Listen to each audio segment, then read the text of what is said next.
Hi everyone, I'm Michael. Welcome to today's class.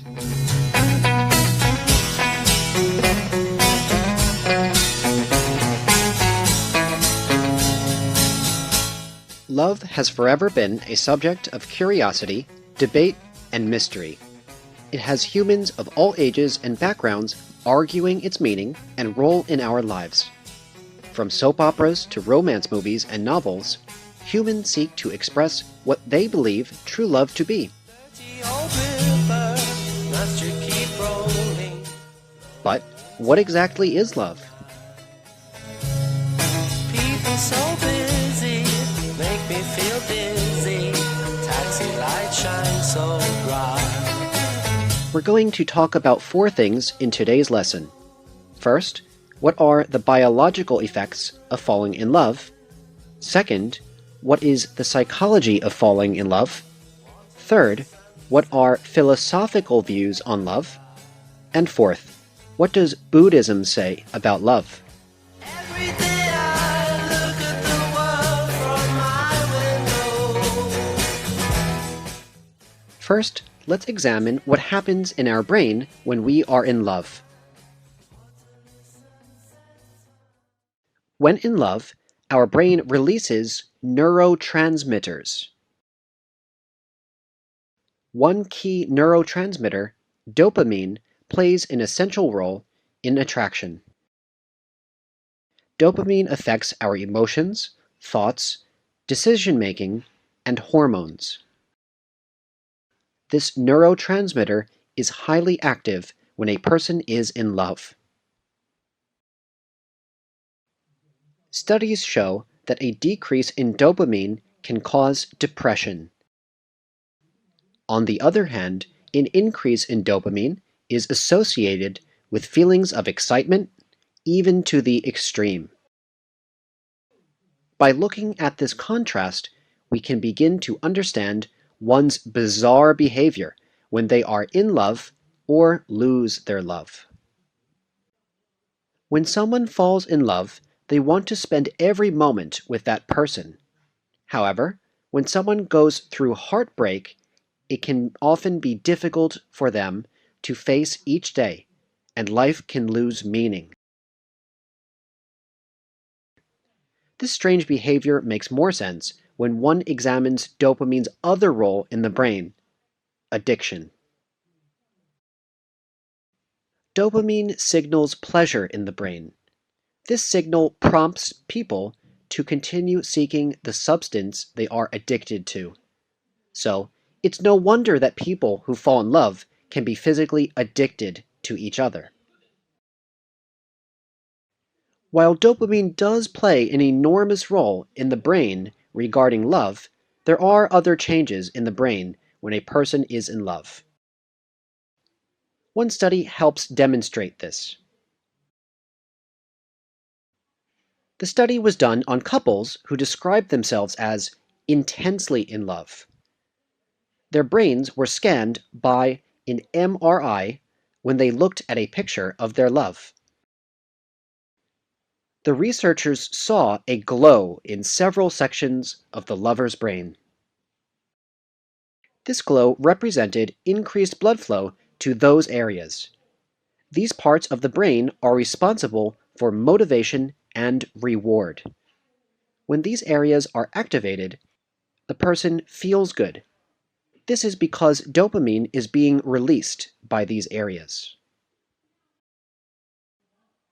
As couples spend more time together in the early stages of their relationship, more neurotransmitters are subsequently released. The more neurotransmitters that are released, the more the couples want to spend time together. This is the cycle, which leads to an addiction to one's love.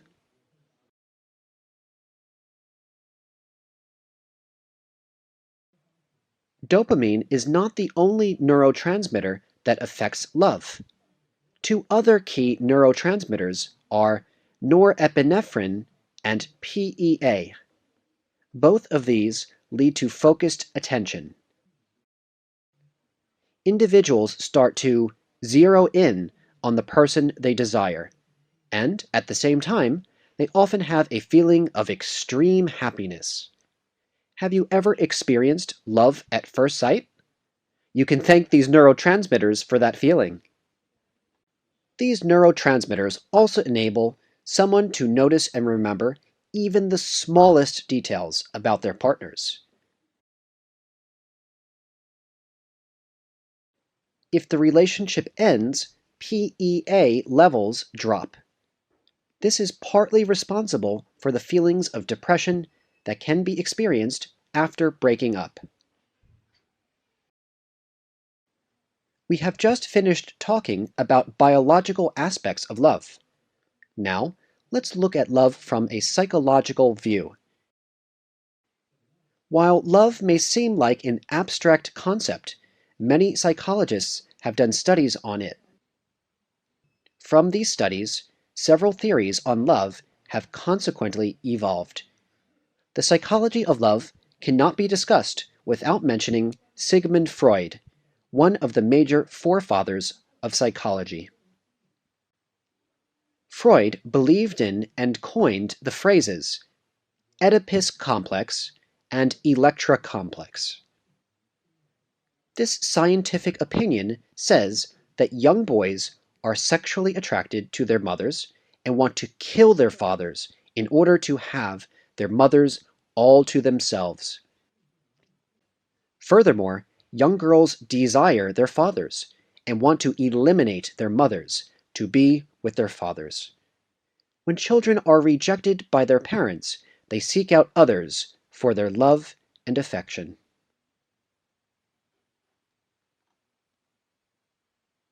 From Freud, one can conclude that we search for a partner that reminds us of our mother or father. We may model our marriage on moms. Or maybe we will unconsciously decide that since dad is a good parent, then a man who looks like him will be also. This idea may be disturbing. However, many psychologists conclude that this attraction is limited to general resemblances.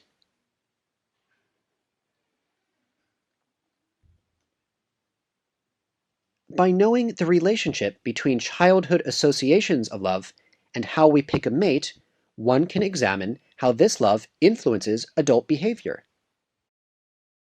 Keep in mind, this is only one perspective on love, and it is still up for debate. Now, let's further examine Freud's ideas on love by creating a hypothetical situation. Imagine a couple having a fight over whose turn it is to do the laundry. If this couple has not learned how to communicate effectively, there might be name-calling. Perhaps they will give each other the cold shoulder. The fight could even include issues that have nothing to do with the laundry. What would cause grown adults to act in such a childish way? Freud states that when lovers act irrationally, they're actually going back to the needs, insecurities, and obsessions of childhood.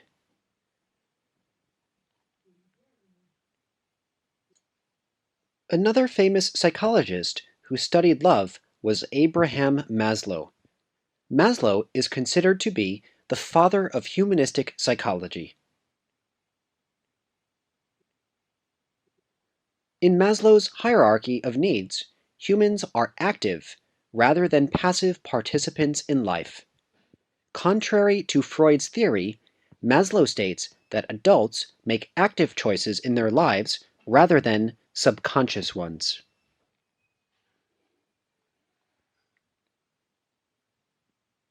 Maslow's hierarchy is a pyramid, with the most basic needs at the bottom and the human needs on the top. From bottom to top, the categories include physiological needs, safety needs, love and belonging needs, followed by additional human needs. Viewing the hierarchy, it is not hard to understand how his theory is so crucial to the idea of love. Besides physiological needs, Safety needs are another basic requirement.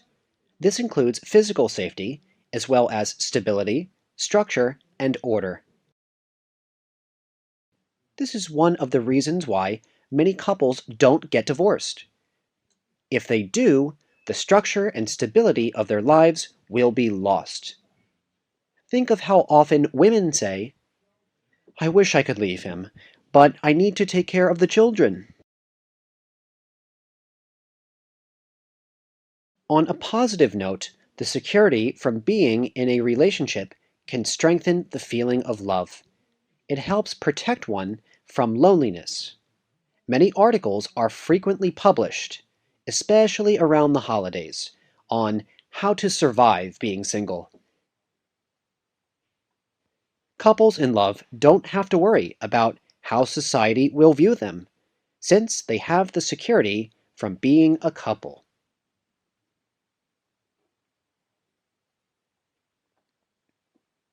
And indeed, commercials definitely prey on this feeling. One jewelry company has a commercial which airs during each holiday season. In this commercial, a woman is sitting in a chair holding her child. The husband approaches her with a box in his hand containing jewelry. The next shot shows the woman accepting the jewelry, gazing at her husband with love. From a psychological viewpoint, this commercial fits perfectly into Maslow's hierarchy of needs. The woman's physiological needs are met, since she is resting comfortably with her child. She feels safe and secure, and her love and belonging needs are also met. She feels her husband's love, plus she has a sense of belonging in the family.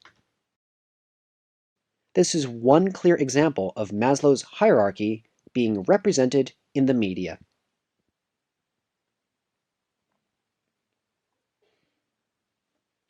Feeling alone can be one of the most devastating feelings. Take couples who have been together for many years, for example. When one spouse dies, the remaining spouse often joins them in death.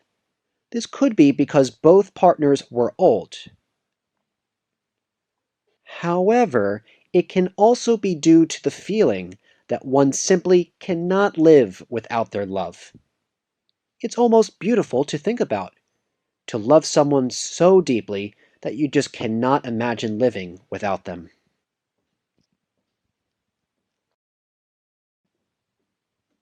The last psychologist we will talk about is B.F. Skinner. Skinner was a behavioral theorist known for his theory of instrumental conditioning. Instrumental conditioning means behaviors are learned through consequences. The idea of instrumental conditioning can accurately be applied to the idea of love.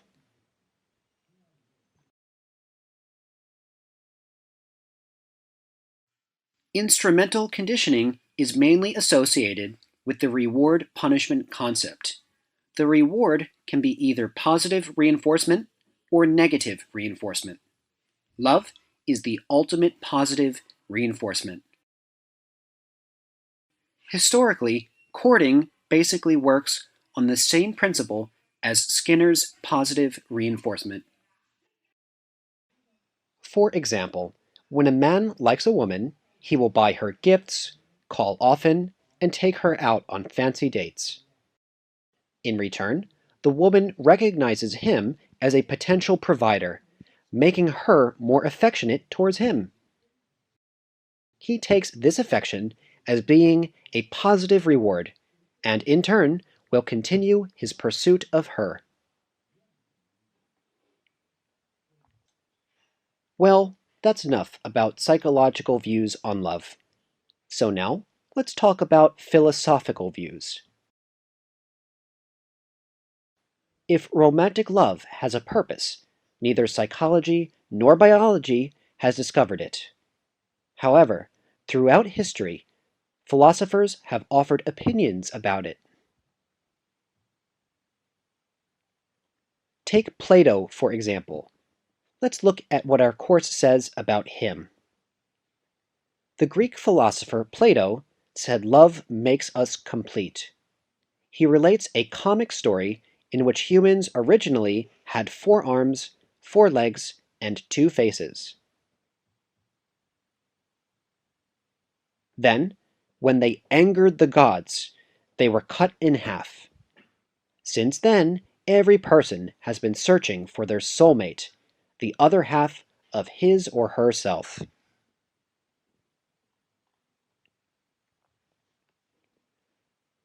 Plato believed that the soul was separate from the body. He believed we must recognize that the soul does not depend on the body for its functioning. In addition, Plato said that our souls existed before our bodies.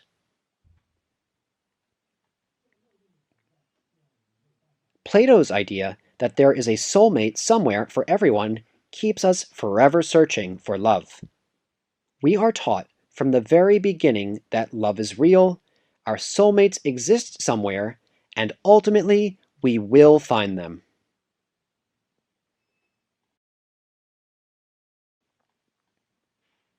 Perhaps many couples stay together because of Plato's idea of being soulmates. When couples get married, many of them feel that they have found their soulmates. They make a promise to each other to make the marriage work and grow. By getting a divorce, the couple not only has to admit defeat to themselves, but also break their promise. They have to admit that the person they married is not their soulmate.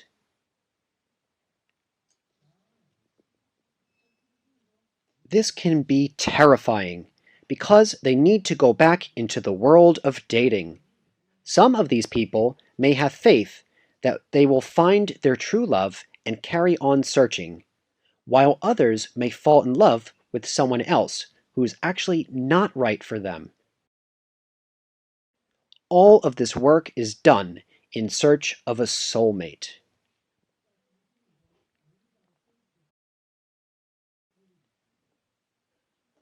A more modern philosopher, Michael Boylan, has a different perspective. He believes the essence of love is not just about finding your soulmate, it also allows one to be good.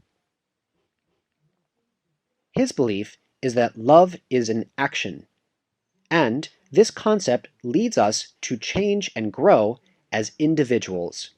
From this, one can conclude that when someone finds their soulmate, they will become a better person.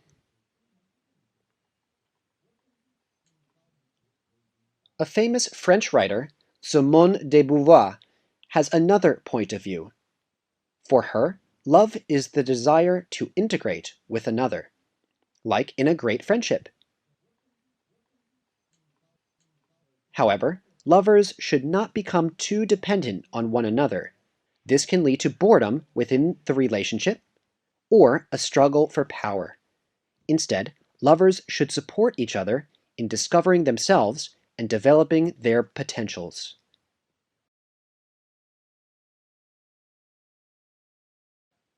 Another philosopher believed that love is an illusion.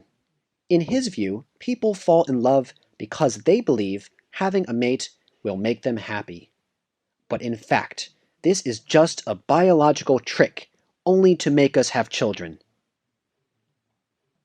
Once we have children, we are right back to where we started.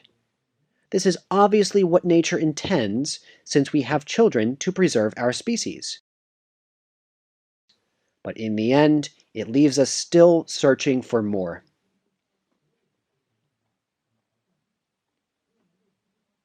That's enough for philosophical views on love. Let's move on to Buddhism's understanding of love.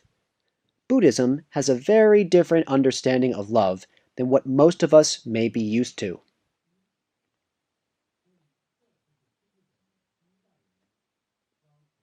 Let's look at what our course says about this.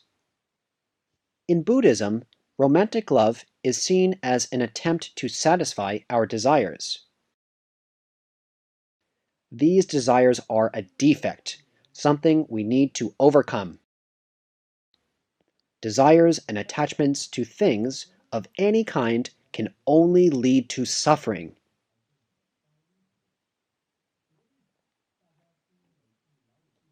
Buddhism teaches independence through non-attachment. Non-attachment is the idea that a person cannot be attached to any one thing in order to be truly happy. This is because this thing can cause suffering. According to Buddhist teachings, one must reject all things that can cause pain. This idea refers to objects in a spiritual sense, rather than those in the physical sense.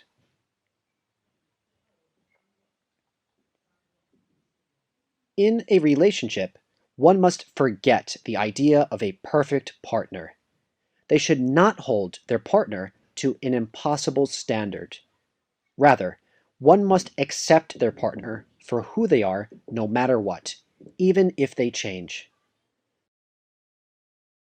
This is the key to a successful romantic relationship.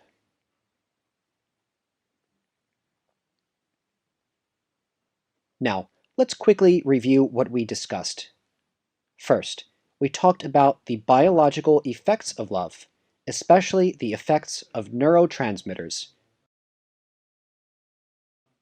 Second, we discussed theories on love from different psychologists.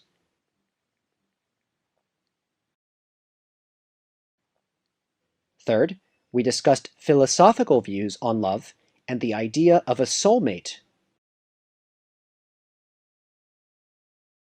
And fourth, we talked about love according to Buddhism.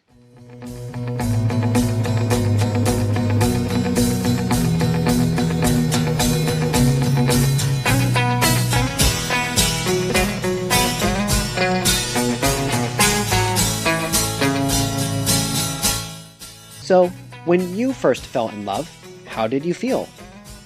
Do the feelings of the neurotransmitters we describe sound familiar? Which psychologist do you think has the most accurate view on love? Why? Dirty old river, must you keep rolling, rolling into the night? What about philosophy? Do you believe everyone has a soulmate? And for Buddhism, do you agree or disagree with these teachings on love?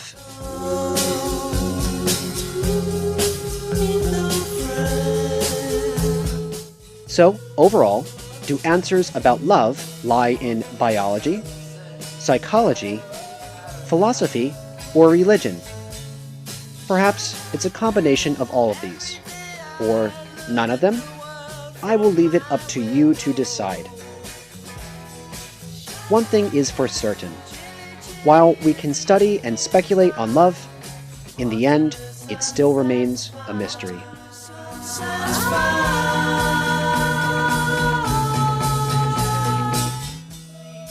Well, everyone, that's all the time we have for today. Thank you for coming to class. See you next time. But I am so